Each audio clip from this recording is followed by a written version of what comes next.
Hi. Hi. My name is Hamilton, and I'm addicted to twerk videos.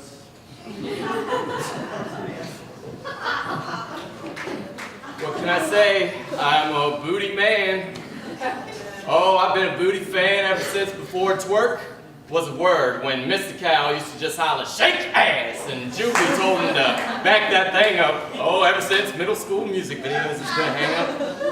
And you better believe I was in love with the twerk team way before the media decided to dub that skinny little Disney star twerk queen, and I finally understood appropriation. But back to the conversation, which is me admitting I have a problem with all guys watch porn, right?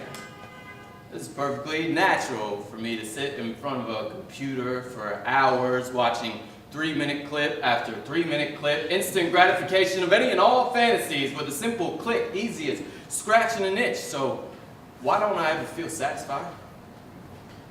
Fantasize about having sex while watching images on a screen or a phone, lost in a loop of lust when I'm alone, and when I'm having sex, I fantasize about images on a screen. I'm still watching videos disconnected. I'm still alone.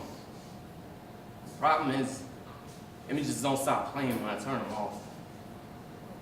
The shame and embarrassment isn't erased when I delete my search history. What am I searching for?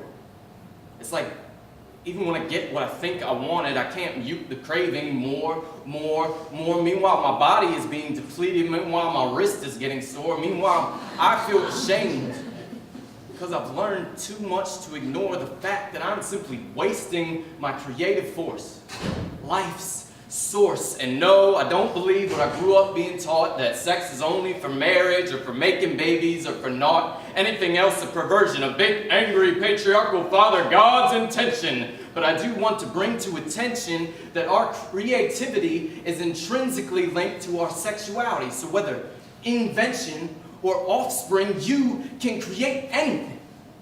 Your sexuality is at the core of that divine force, so of course we are taught to hold it in, be afraid, have you no shame. From a young age, we are taught to keep our passions, strengths, and feelings in a cage, and we wonder why our society is plagued by violence and rage, ignorance, and rape, all symptoms of frustrated and misguided men who have never been taught or shown what true masculine presence is.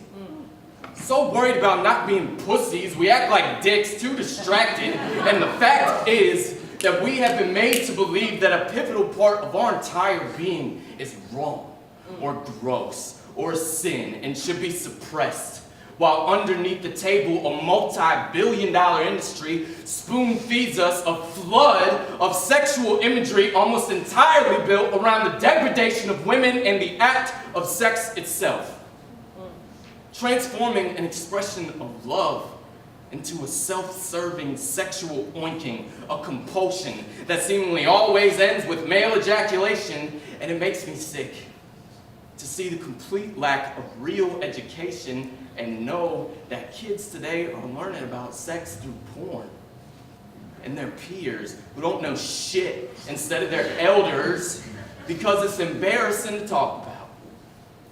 Well, I admit, I'm an addict, and I'm ready to let go because I know that real sexual liberation starts with honest conversation.